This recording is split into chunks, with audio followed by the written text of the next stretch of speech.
بسم اللہ عید کرتے اعوذ باللہ من الشیطان الرجیم بسم اللہ الرحمن الرحیم الحمد للہ رب العالمین والصلاة والسلام علی اشرف الانبیاء والمرسلین مخاطب بطہ و یاسین مولانا و مولا الکونین جد الحسن والحسین ابی القاسم محمد وعلى آلہ الطیبین الطاہرین المعصومین المظلومین الغر المیامین ولعنۃ اللہ علی اعدائہم وقتلتہم وغاصب حقوقہم ومنکر فضائلہم اجمعین من یومنا ھذا الی قیام یوم الدین اما بعد اوصیکم ونفسی بتقوی اللہ وقال علی بن ابی طالب علیہ الصلاۃ والسلام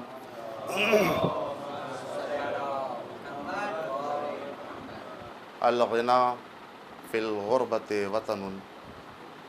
والفقر فی الوطن غربہ.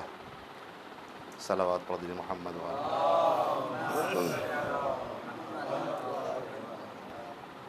حضرات گرامی قدر، سب سے پہلے اس جمعے کے پہلے خطبے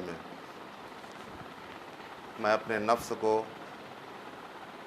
اور آپ سب کو تقوی الہی کی دعوت دیتا ہوں، اس لیے کہ تقوی اساس دین ہے. بغیر تقوی کی زندگی گزارنا انسان کے لیے نہ کوئی ثمر بخش ہے، نہ سود مند ہے، نہ فائدہ مند. بغیر تقوی زندگی گزارنا جانوروں جیسی زندگی ہوگی، لیکن جب تقوی الہی آ جائے گا تو ہر قدم اس کا باعث رحمت قرار دیا جائے گا. اور جیسا کہ آپ سنتے چلے آ رہے ہیں اکثر کہ متقین کی ایک صفت، وہ بھی کس کی زبانی؟ مولا متقیان علی ابن ابی طالب علیہ الصلاۃ والسلام کی زبانی، کہ مولا ہمیں کیسا متقی دیکھنا چاہتے ہیں. بہت ساری صفتیں آپ نے سماعت کی، اس میں سے آج کی جو صفت ہے وہ یہ کہ متقی کی علامت میں سے ایک علامت یہ ہے کہ جب شام آتی ہے تو شکر پروردگار عالم کی فکر میں رہتا ہے. جب شام آئے گی تو یہ متقی کوشش کرے گا کہ ہم اللہ کا شکر ادا کریں، اور جب صبح آتی ہے تو یہ غافل نہیں رہتا، بلکہ اپنی صبح کا آغاز ذکر پروردگار عالم سے کیا کرتا ہے. یعنی یہ متقین کی صفت میں سے ایک عجیب صفت ہے کہ متقی ہم اسی وقت قرار دیے جا سکتے ہیں. صرف زبان سے کہہ دینے سے متقی نہیں ہو جائیں گے، بلکہ عمل کے اعتبار سے اور مولا کے قول کے مطابق ہمیں اس کو اپنانا پڑے گا اپنی زندگی میں. اگر ہمیں دوسرے لوگ کہیں کہ ہم متقی ہیں تو وہ ہمارے صفات پہ نظر ڈالیں گے. متقین کی جو صفتیں ہوں گی اس پہ نظر ڈالنے کے بعد ہم کو متقی کہیں گے. اور خود سے متقی کہہ دینا بہت آسان ہے. صبح کو سوتے رہیں گے متقی کہلائیں گے، شکر پروردگار عالم کی فکر نہیں ہوگی متقی کہلائیں گے، قرآن کے حروف کو دیکھیں گے بھی نہیں متقی کہلائیں گے، دوسروں کی مدد و امداد نہیں کریں گے متقی کہلائیں گے. یعنی جتنی صفتیں ہیں جب تک وہ ہمارے اندر نہ آ جائیں متقی ہم نہیں کہے جا سکتے، چاہے اپنی نظر میں اور اپنے ذہن میں اور اپنے نفس کو ہم متقی کہتے رہیں. عجیب و غریب فقرہ ہے. اگر اس کی توضیح کی جائے اس فقرے کی، کہ شام میں شکر پروردگار عالم، صبح میں شکر پروردگار عالم نہیں، شام میں شکر پروردگار عالم کے لیے کیوں کہا مولا نے؟ اس کی ایک وجہ یہ ہوتی ہے کہ انسان کسب معاش میں جب جاتا ہے صبح سے لے کر کے شام تک، تو شام میں اس کے ہاتھ میں کچھ آتا ہے، کم آئے زیادہ آئے، فائدہ ہو نقصان ہو، ہر حال میں اسے پروردگار عالم کا شکر ادا کرنا چاہیے۔ ایسا نہیں کہ کم آ جائے تو شکر نہ ہو، زیادہ مل جائے تو شکر پروردگار عالم نہیں۔ شام جیسے ہی آئے ویسے ہی متقی اس فکر میں ہوتا ہے کہ ہم اللہ کا شکر ادا کریں، اس لیے کہ ہمیں متقی بننا ہے، ہمیں پرہیزگار بننا ہے، ہمیں زاہد بننا ہے، ہمیں پارسا بننا ہے، اور وہ بھی مولا کی زبان کے مطابق، مولا کے قول کے مطابق ہمیں متقی بننا ہے۔ اور اس کے بعد جب صبح آتی ہے تو ذکر پروردگار عالم سے غافل نہیں ہوتا یہ، بلکہ ذکر پروردگار عالم کے لیے یہ بیدار ہو جایا کرتا ہے۔ اللہ کا ذکر کرنے کے لیے یہ اپنے کو نرم بستر سے اٹھا دیا کرتا ہے۔ اللہ کا ذکر کریں گے تو متقی کہلائیں گے، اللہ کا ذکر کریں گے تو صبح سے لے کر کے شام تک ہمارا دن اچھی طرح سے گزرے گا، اس لیے کہ ذکر پروردگار عالم سے آغاز ہو رہا ہے ہماری صبح کا۔ اور عزیزان محترم، یہ شکر اور کفر کوئی نئی لفظ نہیں ہے، بلکہ قرآن سے جو لوگ مانوس ہیں اور جو لوگ قرآن کو سماعت کیا کرتے ہیں وہ بہت اچھی طرح سے واقف ہیں کہ شکر کسے کہتے ہیں اور کفر کسے کہتے ہیں۔ قرآن مجید کی آیت ہے کہ لَإِن شَكَرْتُمْ لَأَزِيدَنَّكُمْ، عجیب فلسفہ ہے۔ یعنی دیکھیے متقی کی صفت یہ ہے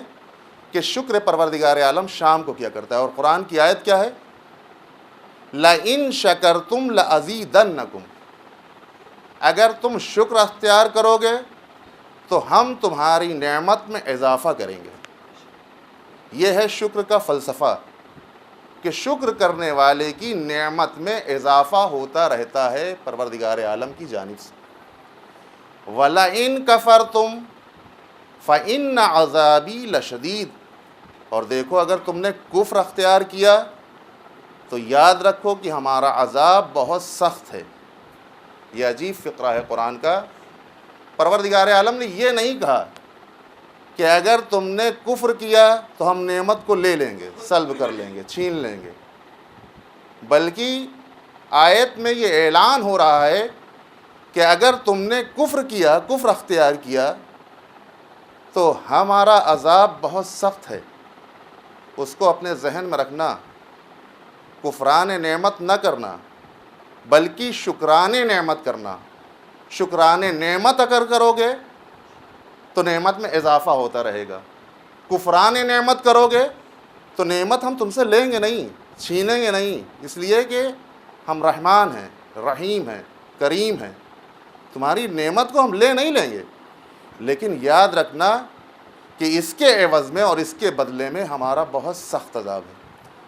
اب علماء جو تشریح فرماتے ہیں کفران کی اور کفر کی، وہ اس طرح سے کرتے ہیں کہ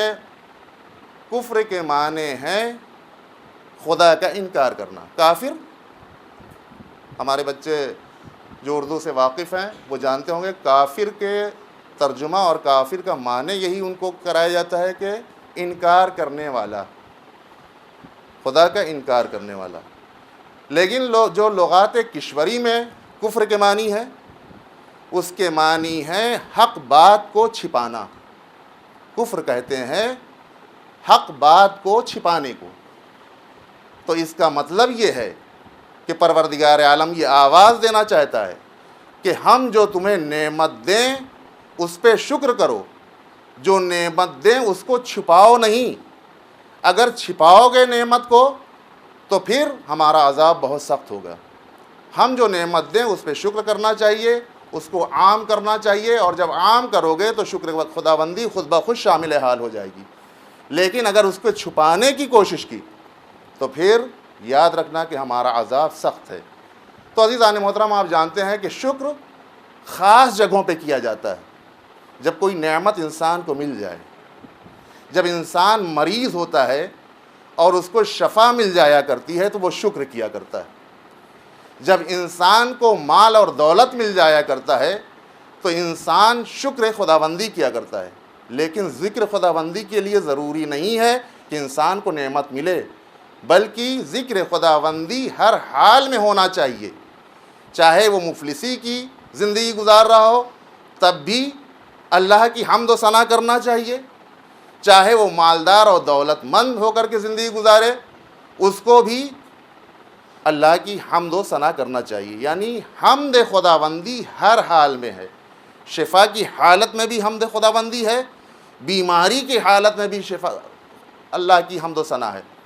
یعنی جس حال میں اللہ نے ہم کو رکھا ہے ہر حال میں اس کی ہمیں حمد و ثنا کرنا ہے. لہٰذا اس کوالٹی کو، اس صفت کو اختیار کرنے کے لیے مشق کی ضرورت ہے. اور اس مشق کے لیے ہم اکثر یہ کہا کرتے ہیں کہ جس وقت نیند بہت اچھی آیا کرتی ہے اس نیند سے ہمیں اٹھنا پڑے گا صبح کے وقت. اور جیسا کہ میں نے پہلے خطبے میں اس سے یہ بیان بھی کیا ہے کہ طلوع فجر سے لے کر کے طلوع آفتاب تک انسان کو بہت اچھی نیند آتی ہے، اس لیے کہ شیطان ورغلاتا رہتا ہے کہ ارے ابھی اٹھ کر کے کیا کرو گے، 8 بجے 9 بجے اور جب نماز قضا ہو جائے تب اٹھنا اور اطمینان سے ناشتہ کرنا اور اس کے بعد پھر اپنے کام میں لگ جانا. یہ شیطان ورغلایا کرتا ہے. لیکن جو متقی ہوا کرتا ہے،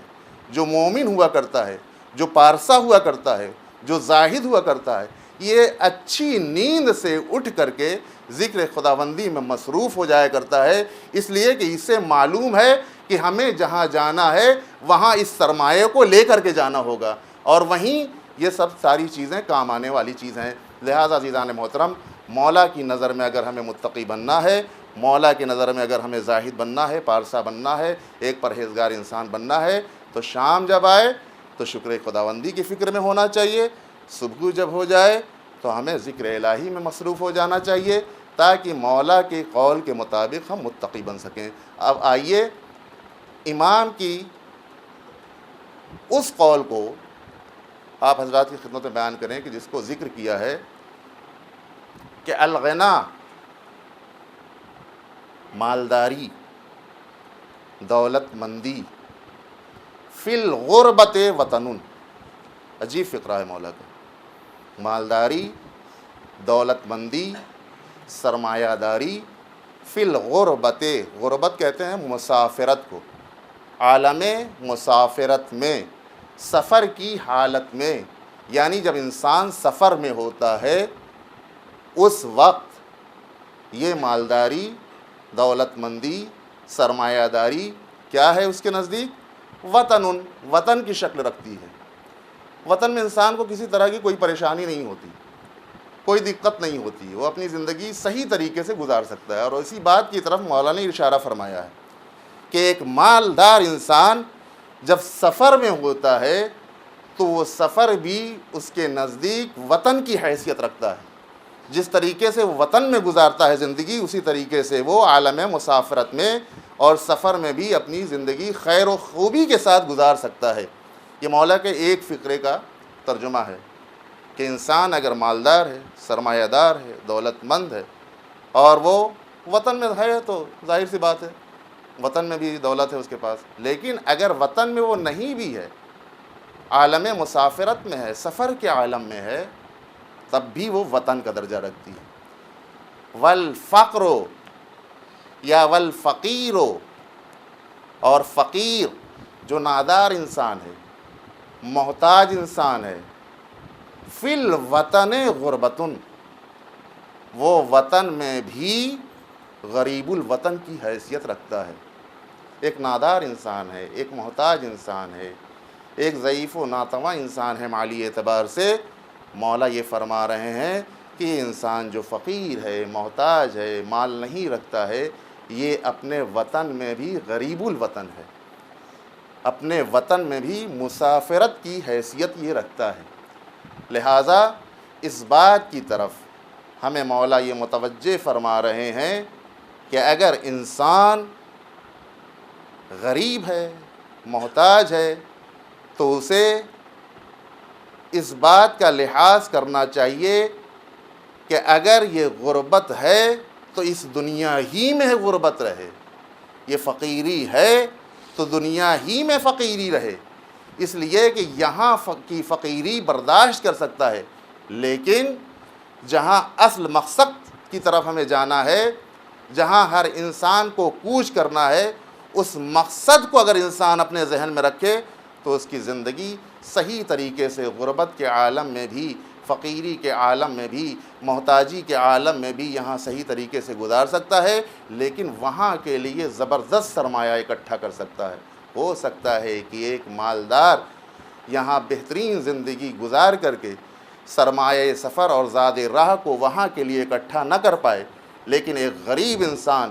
جس کے پاس کچھ نہیں ہے، فقیری ہے، تنگدستی ہے، محتاجی ہے، اور وہ یہاں پہ رہنے کے بعد کوشش و سعی اور تمرین کرنے کے بعد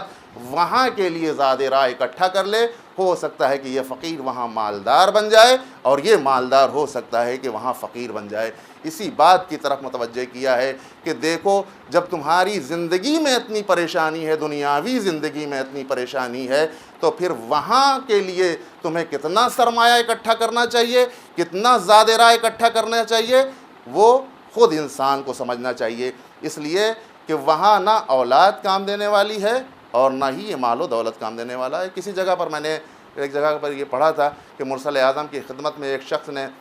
بلا کر کے یہ فرمایا، اس نے کہا کہ یا رسول اللہ، ہمارے پاس بہت دولت اور سرمایہ ہے اور ہم اب مریضی کے حالت میں ہیں، اور ہماری خواہش یہ ہے کہ جب ہم اس دنیا سے اٹھ جائیں تو جتنا بھی مال و دولت ہے ہماری طرف سے آپ فقیروں، محتاجوں، جہاں آپ کا دل چاہے وہاں آپ لگا دیجیے گا، ہمیں کوئی اشکال نہیں، کوئی اعتراض نہیں ہے، یہ مال و دولت ہم آپ کے حوالے کرتے ہیں، ان کے حوالے کر دیجیے گا، غریبوں کو دے دیجیے گا، محتاجوں کو دے دیجیے گا۔ تو مرسل اعظم نے اپنے صحابی سے یہ فرمایا تھا کہ اگر یہ شخص اپنی زندگی میں ایک دانہ خرمے کے برابر بھی کسی فقیر اور محتاج کو دے دیتا تو اس کی بنسبت جو سارا مال و دولت یہ خرچ کر رہا ہے اس سے بہتر ہوتا، اس لیے کہ اس وقت انسان دینے پر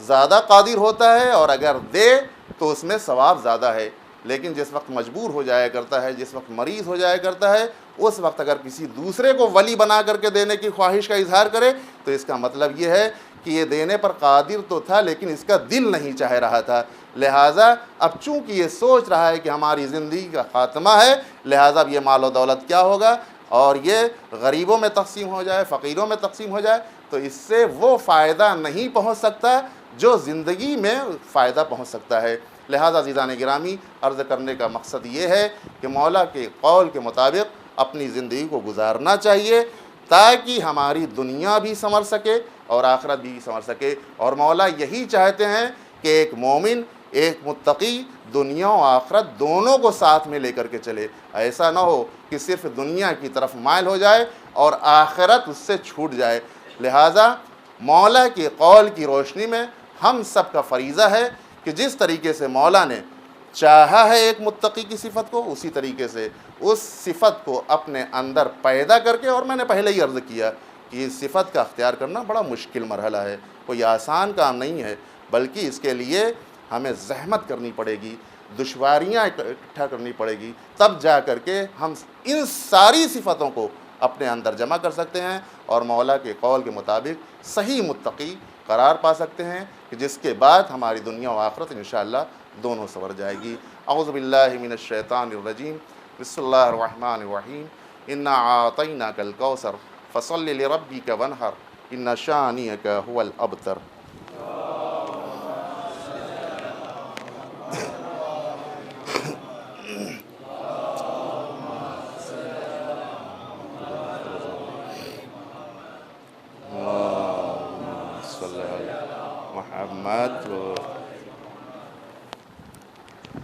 اعوذ باللہ من الشیطان الرجیم،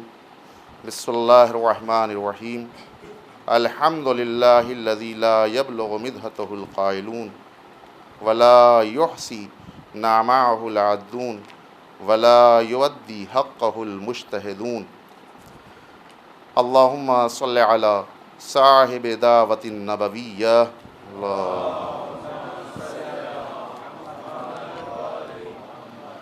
وصولة الحیدریہ، صلی علی محمد و عصمت فاطمیہ والحلم الحسنیہ والشجاعت الحسینیہ والعبادت السجادیہ صلی اللہ علیہ محمد والآثار الباقریہ والمعاصر الجعفریہ والعلوم الکاظمیہ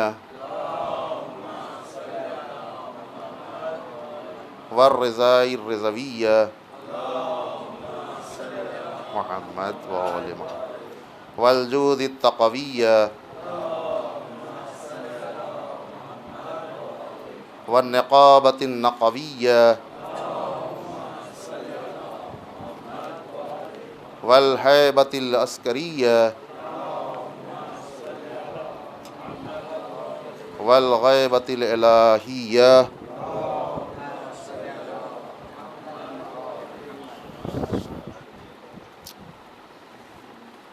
عزیزان محترم، اس دوسرے خطبے میں بھی سب سے پہلے اپنے نفس اور آپ سب کو تقوی الہی کی دعوت دیتا ہوں، اس لیے کہ یہی سرمایہ زندگانی ہے، دنیا و آخرت کا سرمایہ یہی تقوی ہے۔ آئیے مناسبات کی طرف رغبت کرنے سے پہلے یہ عہد کریں کہ ہم سب انشاءاللہ مولا کے قول کی روشنی میں متقی بنیں گے، اور جتنی بھی زحمت دنیاوی اعتبار سے ہے اس تقوی کو حاصل کرنے کے لیے، اس کو حاصل کرنے کی صحیح اور کوشش کریں گے۔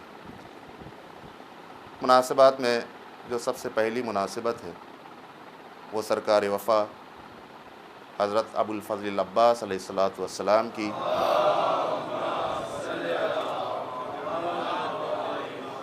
ولادت کی تاریخ، دو تاریخیں ہیں، ایک 7 رجب اور ایک 4 شعبان،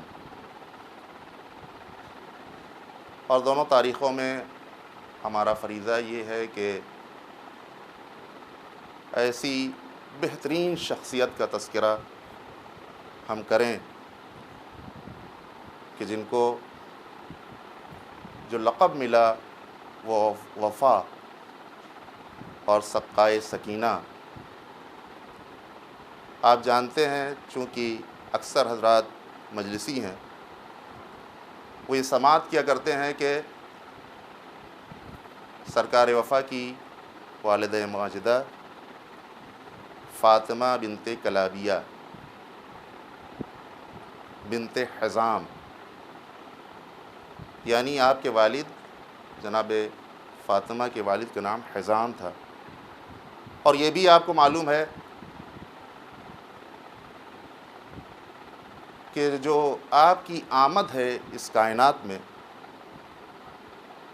وہ ایک ایسی شخصیت کی دعا کا نتیجہ ہے کہ جس کو علی کہتے ہیں۔ علی نے کبھی کوئی دعا نہیں کی سوائے اس لیے کہ کربلا آپ کے ذہن میں ہے۔ اسی بنیاد پہ آپ نے جو خواہش کا اظہار کیا تھا اپنے بھائی عقیل سے کہ ایک ایسے بہادر خاندان میں ہماری تزویج ہو، ہماری شادی ہو کہ جس سے ایک بہادر بچہ پیدا ہو جو کربلا میں ہماری نیابت کر سکے، ہماری نیابت کے فرائض کو انجام دے سکے۔ اور اس کے بعد جناب عقیل نے اس خاندان کی رہنمائی فرمائی تھی، یا یوں عرض کیا جائے کہ مولا علی نے اس بات کو جناب عقیل کے سامنے پیش کر کے آواز دی کہ عقیل، کربلا میں بہادروں کی ضرورت ہے، لہذا جب ہمیں بہادر بچے کی خواہش ہے تو تم بھی ایسے خاندان میں شادی اور تزویج اور شادی کرو کہ اس سے بہادر بچے پیدا ہوں جو کربلا میں تمہاری نیابت کریں اور ہماری بھی نیابت کریں، جس کے نتیجے میں آپ کو یہ معلوم ہے کہ جناب عقیل کے بیٹے جناب مسلم ابن عقیل جو دیباچہ کربلا ہیں، وہ کوفے میں کس بہادری کا آپ نے مظاہرہ فرمایا، اور جناب عباس کی شجاعت کا کیا کہنا۔ اس لیے کہ ایک ایسی خاتون کا انتخاب جناب عقیل نے فرمایا تھا، اور تاریخ بتاتی ہے کہ جب جناب عقیل پیغام لے کر کے گئے ہیں اور فاطمہ کے والد نے جا کر کے اپنی بیٹی سے یہ دریافت کیا ہے کہ علی کا پیغام آیا ہے تمہاری تزویج کے لیے، تمہاری شادی کے لیے، تم کیا کہتی ہو،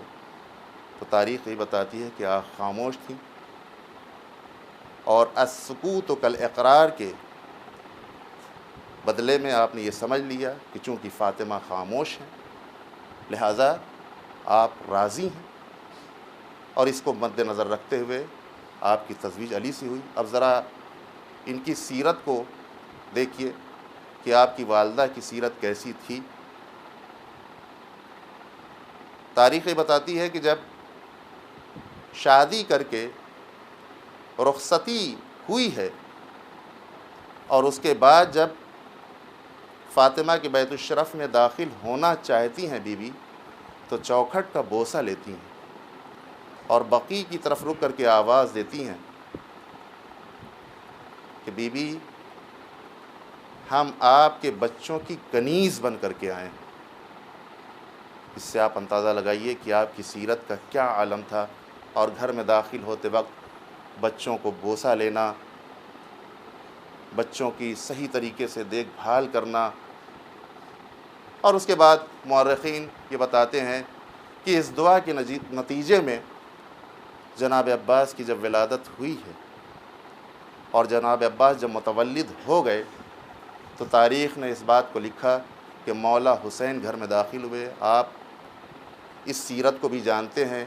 کہ جس طرح سے مرسل اعظم کی آغوش میں جب علی آئے تو انہوں نے اپنی آنکھوں کو کھولا، اور مرسل اعظم نے یہ فرمایا کہ اے علی، چونکہ تم نے اپنی نظر کو ہمارے چہرے کے لیے منتخب کیا لہٰذا ہم اپنے علم کے لیے تمہیں منتخب کرتے ہیں۔ اسی طریقے سے روایت میں یہ ملتا ہے کہ مولا عباس جب حسین کی گود میں آئے، ہمارے آقا حسین کی آغوش میں آئے، تب اپنی آنکھوں کو وا کرنے کے بعد آپ کے چہرے کی زیارت کی۔ اور اس کے بعد پھر روایت کا سلسلہ آگے بڑھتا ہے، اور مولا حسین ایک دن اپنے بابا کے پاس آ کر کے یہ آواز دیتے ہیں، بابا جان،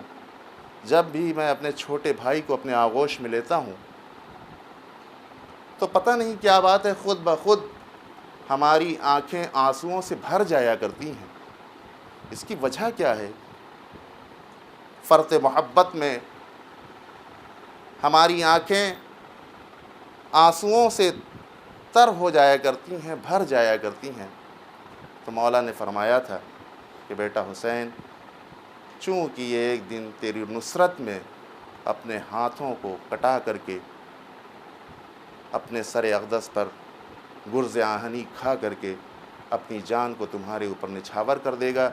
لہذا اسی محبت کے نتیجے میں تمہاری آنکھیں آج ہی آنسوؤں سے بھر جایا کرتی ہیں۔ لہذا یہ ایک عظیم شہزادہ ہے جس کی زیارت کو انشاءاللہ زیادہ تر افراد یہاں سے تشریف لے گئے ہوں گے۔ بس دعا یہ کیجئے کہ ہم جتنی بھی زیارت کریں وہ بارگاہ احدیت میں ہماری ساری زیارتیں قبول ہو جائیں۔ کہیں ایسا نہ ہو کہ ہم زیارت کرنے کے لیے جائیں اور وہاں سے خالی ہاتھ پلٹ کر کے آ جائیں، نہیں، بلکہ معرفت کے ساتھ سارا تمرکز ہمارا اور مرکز ہمارا یہ ہونا چاہیے کہ ہم کس شہید کے پاس حاضری دینے کے لیے جا رہے ہیں، کس شخصیت کے پاس حاضری دینے کے لیے جا رہے ہیں، اور جب معرفت خداوندی شامل حال ہو جائے گی تو انشاءاللہ وہ زیارت ہماری قبول ہوگی۔ دوسری مناسبت میں جو یہ بھی بہت اہم مناسبت ہے کہ ہمارے نویں امام حضرت امام محمد تقی علیہ الصلاۃ والسلام کی ولادت کی تاریخ ہے 10 رجب، اور ان کے ایک قول کو ہم نے نقل کیا ہے جو مومنین کی صفتوں کو بیان کرتا ہوا نظر آ رہا ہے، اور اس کو دل یہ چاہتا ہے کہ آپ حضرات کی خدمت میں پیش کریں کہ وقال الجواد علیہ الصلاۃ والسلام المؤمن یحتاج الی توفیق من اللہ، یہ مومن جو ہے 3 خصلتوں کا محتاج ہوتا ہے، اور اس کو ہر وقت امام کے قول کی روشنی میں یہ دعا کرنی چاہیے۔ وہ 3 خصلتیں کیا ہیں مومن کی کہ جس کا محتاج ہوتا ہے یہ مومن؟ ایک تو یہ کہ اللہ کی توفیق کا محتاج ہوتا ہے، جب تک توفیق خداوندی شامل حال نہ ہوگی اس وقت تک نہ عبادت میں لطف آئے گا، نہ سحر خیزی میں لطف آئے گا، نہ شکر کرنے میں لطف آئے گا، نہ حمد و ثنا کرنے میں لطف آئے گا۔ لہذا ہر مومن کو یہ چاہیے کہ امام کے قول کی روشنی میں توفیقات خداوندی کو حاصل کرے، اور یہ دعا کرے کہ ہمارے شامل حال توفیق خدا شامل ہو جائے، تاکہ عبادت میں ہمیں لذت محسوس ہو سکے۔ ایسا نہ ہو کہ رسمی عبادت ہم کر کے چلے جائیں اپنے گھروں کو،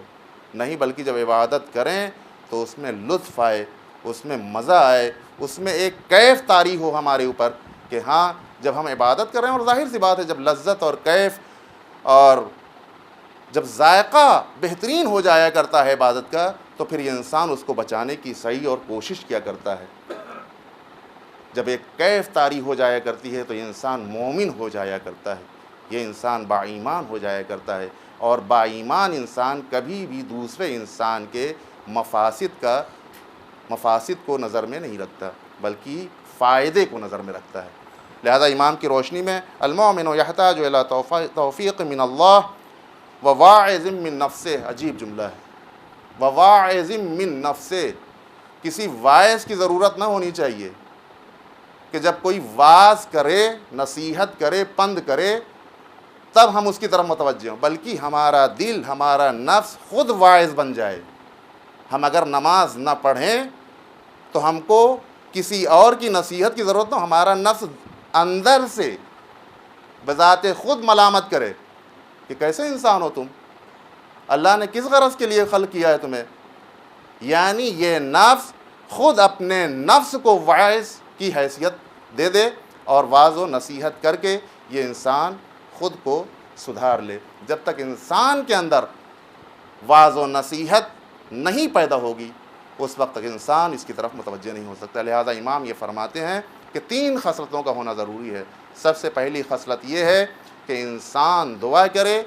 کہ ہمارے اندر توفیقات خداوندی شامل حال ہو جائے۔ دوسرے یہ دعا کرے کہ ہمارا نفس خود واعظ بن جائے،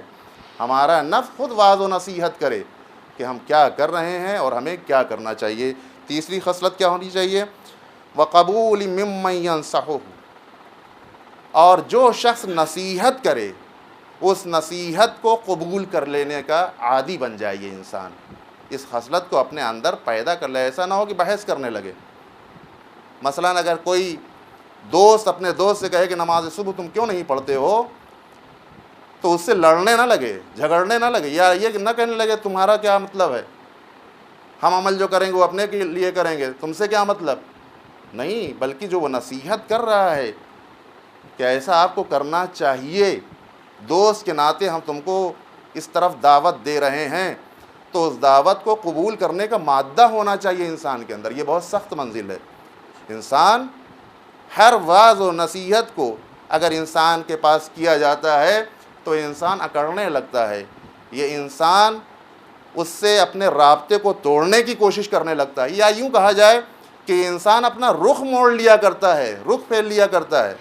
کہ ان کو جب دیکھیے تب ہمیں نصیحت ہی کیا کرتے ہیں۔ نہیں، بلکہ اگر وہ نصیحت کر رہا ہے آپ کو تو اس کی نصیحت کو قبول کر لیجئے، اس لیے کہ اس میں اس کا فائدہ نہیں ہے، ہمارا فائدہ ہے جو ہم کو متوجہ کر رہا ہے ان تمام باتوں کی طرف۔ لہذا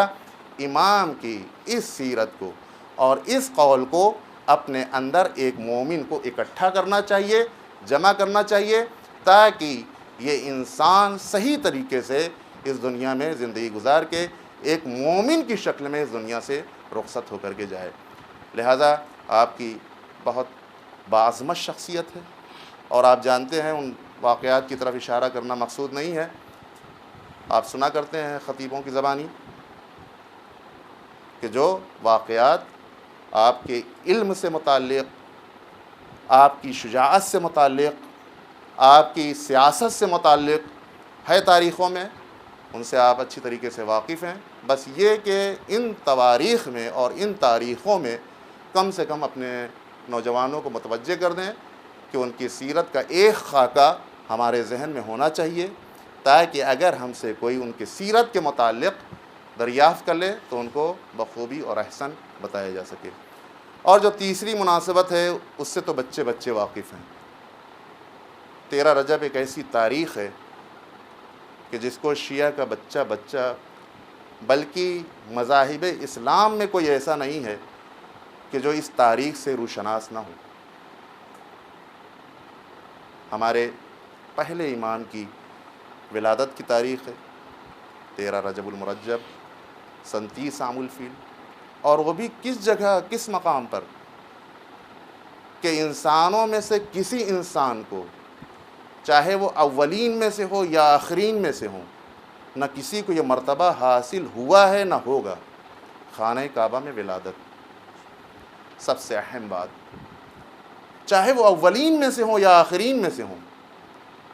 یہ شرف کے اعتبار سے اتنا عظیم شرف ہے کہ اگر اس کو انسان سامنے رکھے تو پھر تعصب کی عینک اپنی آنکھوں سے ہٹا کر کے دیکھے تو اس کو خود یہ معلوم ہو جائے گا کہ واقعاً کتنے اشرف ہے میرے مولا، کہ جس کی ولادت، جس کے گرد چکر لگا کر کے ایک انسان حاجی ہو جایا کرتا ہے، وہ مقام ولادت ہے آپ کی۔ آپ اس سے اندازہ لگا لیں کہ جس شخصیت کا یہ مرتبہ ہو، اس کی عظمت ہمارے سامنے کیا، اللہ کے سامنے جب اس کی اتنی عظمت ہے کہ اپنے گھر میں اس کا ظہور کیا، اور اس کے بعد پھر وہ روایتیں آپ کے اذہان میں ہیں کہ جب مولا کی ولادت ہوئی اور 3 دن تک رزق کا اہتمام بھی ہوا، ظاہر سی بات ہے جنت سے طعام آیا، جنت کی ساری عورتیں خدمت کے لیے آئیں، اور اس کے بعد پھر تاریخ یہی بتاتی ہے کہ 3 دن کے بعد جب مرسل اعظم آئے ہیں اور 3 دن تک روایتوں میں ملتا ہے کہ آپ نے آنکھیں اپنی نہیں کھولیں، بند رکھیں، اور اس کی وجہ جو بتلاتے ہیں علماء وہ یہ کہ پہلی وجہ تو یہ تھی چونکہ خانہ کعبہ میں بت رکھے ہوئے تھے، لہذا آپ نے اپنی آنکھوں کو وا نہیں کیا، اور دوسری وجہ جو ہے وہ معتبر ہے، اور اس میں یہ ہے کہ سب سے پہلی نظر کو آپ نے جو منتخب کیا تھا وہ اپنے بھائی رسول کے چہرے کو دیکھنے کے لیے رکھا تھا، لہذا جب مرسل اعظم آئے آغوش میں لیا، آغوش میں جیسے ہی آئے پہچان لیا کہ ہم کس آغوش میں آ گئے ہیں، اور اس کے بعد اپنی آنکھوں کو آپ نے کھول دیا، اور آنکھوں کو کھولنے کے بعد مرسل اعظم نے بھی یہ فقرہ اپنی زبان سے نہیں بلکہ اس زبان سے کہ جس پر وحی الہی کا پہرا بٹھا ہوا ہے، اس زبان سے فرمایا کہ علی اگر تم نے اپنی نظروں کو ہمارے چہرے کے لیے منتخب کر لیا ہے تو ہم اپنے علم کے لیے تم کو منتخب کرتے ہیں۔ اور اس کے بعد پھر فرمایا انا مدینۃ العلم وعلی بابھا، میں شہر علم ہوں اور علی اس کے دروازہ ہیں۔ اور ظاہر سی بات ہے کہ جو بھی شہر علم میں داخل ہونا چاہے گا وہ دروازے ہی سے جائے گا۔ اور اسی لیے جب کسی فرشتے سے یہ سوال کیا گیا کہ یہ بتاؤ کہ تم جب مرسل اعظم کی خدمت میں جاتے ہو وحی الہی لے کر کے، تو ان کے پاس جب جاتے ہو تو کتنی مرتبہ ان کے پاس جاتے ہو، اور علی کے پاس کتنی مرتبہ جاتے ہو؟ تو خود فرشتے نے کہا کہ اس سے تم اندازہ لگا لو کہ ان کے پاس جب ہمیں جانا ہوتا ہے ایک مرتبہ تو ایک ہی مرتبہ جاتے ہیں، لیکن ہم علی کے پاس 2 مرتبہ گزر کر کے جاتے ہیں، ایک مرتبہ جاتے وقت اور دوسری مرتبہ آتے وقت۔ لہٰذا عزیزان محترم، ایسی شخصیت اور ایسا رہبر اور ایسا ہادی اور ایسا رہنما جس کے پاس ہو، اس کو بھٹکنا نہیں چاہیے، بلکہ ان کی سیرت کو اپنا کر کے اس دنیاوی زندگی کو بھی آسان بنا لینا چاہیے۔ دنیاوی زندگی میں انہوں نے کیا کیا کارنامے نہیں کیے، میں اس کی طرف متوجہ کرتا رہتا ہوں اکثر اپنے دوستوں کو،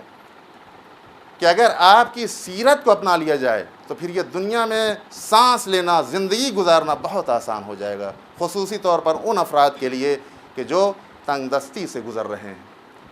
جو فقیری اور محتاجی کی زندگی گزار رہے ہیں۔ آپ سوچئے تو صحیح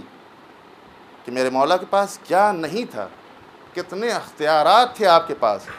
لیکن اتنے اختیارات کو پا لینے کے بعد سوکھی روٹی پر گزارا کرنا بہت مشکل مرحلہ ہے، کوئی آسان کام نہیں ہے۔ جو با اختیارات افراد ہیں وہ جانتے ہیں کہ جب انسان کے پاس طاقت ہوتی ہے، قوت ہوتی ہے، دولت ہوتی ہے، سرمایہ ہوتا ہے، تو اس وقت اس کا دل چاہتا ہے کہ لذیذ سے لذیذ کھانا استعمال کرے۔ اور دسترخوان امام حسن کیا مشہور نہیں ہے، بہترین سے بہترین کھانا پکا کرتا تھا۔ اور اس کی شاہد وہ خود شخص ہے کہ جو مسجد میں داخل ہوا تو کیا دیکھتا ہے کہ مولا اپنے زانوؤں سے توڑ کر کے سوکھی روٹی کو کھا رہے ہیں۔ اور جب وہ متوجہ ہو گیا تو مولا نے کہا کہ تم بھی اگر کھانا چاہو، تم بھی اگر نوش کرنا چاہو تو نوش کر لو۔ تو وہ دیکھنے لگا صورت کو، کہنے لگا یا علی، ہم اس کو کیسے کھا سکتے ہیں، یہ تو بہت سوکھی ہوئی غذا ہے، یہ تو بہت سوکھی ہوئی روٹی ہے۔ تو امام نے کہا کہ اگر لذیذ کھانا کھانا ہے تو فلاں مقام پر چلے جاؤ، وہاں تمہیں لذیذ کھانا ملے گا، مرغن کھانا ملے گا۔ چنانچہ وہ شخص جاتا ہے دسترخوان امام حسن پر اور جا کر کے خود بھی کھا رہا ہے، اور کھانے کے بعد کچھ بچا بچا کر کے، چھپا چھپا کر کے رکھ بھی رہا ہے۔ امام کی جب نظر پڑی تو کہا کہ دیکھو تم آئے ہو یہاں پہ کھانا کھانے کے لیے، میں یہ سمجھ رہا ہوں کہ تم اہل و عیال والے ہو، اگر تم اپنے بچوں کے لیے لے جانا چاہو گے تو اس کے لیے بھی ہم دے دیں گے، یہ چھپا کر کے کھانا نہ رکھو۔ تو وہ کہتا ہے کہ نہیں، ہم اپنے بچوں کے لیے کھانے کو چھپا نہیں رہے ہیں، بلکہ ہم ایک ایسے شخص کو دیکھ کر کے آئے ہیں مسجد میں جو اپنے زانوؤں سے روٹی کو توڑ کر کے نوش کر رہا ہے۔ تو امام نے مسکرا کر کے فرمایا تو نے پہچانا نہیں، وہ تو ہمارے بابا ہیں، یہ دسترخوان انہی کا ہے، وہ لذیذ کھانا کھا ہی نہیں سکتے، اس لیے کہ انہوں نے یہ طے کر لیا ہے کہ ایسی سادہ زندگی گزارنا ہے کہ جو ہمارے چاہنے والوں کے لیے، جو محتاج ہوں، فقیر ہوں، تنگ دست ہوں، ان کے لیے آئیڈیل بن جائے ہماری سیرت، کہ جب ہم جنت کا کھانا منگا کر کے اس دنیا میں کھانے پر قادر ہیں، اس کے باوجود ہم نے نہیں منگایا، لیکن جب ضرورت پڑی اس وقت منگایا۔ تو دیکھو یہ نمونہ ہم چاہنے والوں کے لیے ہے، یہ علی کی سیرت ہے کہ جس کو اپنا کر کے ہم دنیا کی بھی تمام بھلائیوں کو اپنے دامن میں اکٹھا کر سکتے ہیں، اور آخرت کے لیے تو بہترین سرمایہ اکٹھا کر سکتے ہیں۔ لہذا ایسی معصوم شخصیتیں جو ہمارے دامن میں محفوظ ہوں، ان کے کردار کو اپنانے کے لیے صعوبت کی ضرورت ہے، ان کے سیرت کو اپنانے کے لیے تمرین کی ضرورت ہے، مشق کی ضرورت ہے، اپنے ذہن کو آمادہ کرنے کی ضرورت ہے کہ ہم کس کے چاہنے والے ہیں اور ہمیں کیسا قدم اٹھانا چاہیے۔ آئیے بارگاہ ہدیت میں سب مل کر کے یہ دعا کریں کہ پروردگارہ ہم سب کو سیرت معصومین پر چلنے کی توفیق عنایت فرمائے۔ پروردگارہ ہم سب کے گناہان کبائر و صغائر کو بخش دے۔ پالنے والے جہاں کہیں بھی محبان اہل بیت ہیں، ان کی جان، مال، عزت، آبرو کی حفاظت فرما۔ پروردگارہ جو پریشان حال ہوں، ان کی پریشانیوں کو دور فرما دے۔ پروردگارہ جو مریض ہوں ان کو شفائے کامل و عاجل عنایت فرما۔ پروردگارہ جو بے اولاد ان کو اولاد صالح عنایت فرما۔ پروردگارہ جو بے روزگار ان کو روزگار عطا فرما۔ پروردگارہ جو برسر روزگار ان کی روزی میں خیر و برکت عنایت فرما۔ پروردگارہ مقروضوں کے قرض کو ادا فرما دے۔ پروردگارہ جو حج و زیارات کے مشتاق ان کو حج و زیارات سے مشرف فرما۔ پروردگارہ اسلام و مسلمین کی حفاظت فرما، دشمنان اسلام کو نیست و نابود کر دے۔ پروردگارہ پرچم اسلام کو سربلند فرما، پرچم کفر و نفاق کو سرنگوں کر دے۔ پروردگارہ علماء عاملین کا سایہ ہمارے سروں پہ باقی رکھ۔ پروردگارہ رہبر و مراجع کو طول عمر عنایت فرما۔ پروردگارہ ہمارے امام کے ظہور میں تعجیل فرما، اور ہم سب کو ان کے اعوان و انصار میں شریک ہونے کی توفیق کرامت فرما۔ ربنا تقبل منا انک انت السمیع العلیم۔ بسم اللہ الرحمن الرحیم۔ انا اعطیناک الکوثر فصل لربک وانحر ان شانئک هو الابتر۔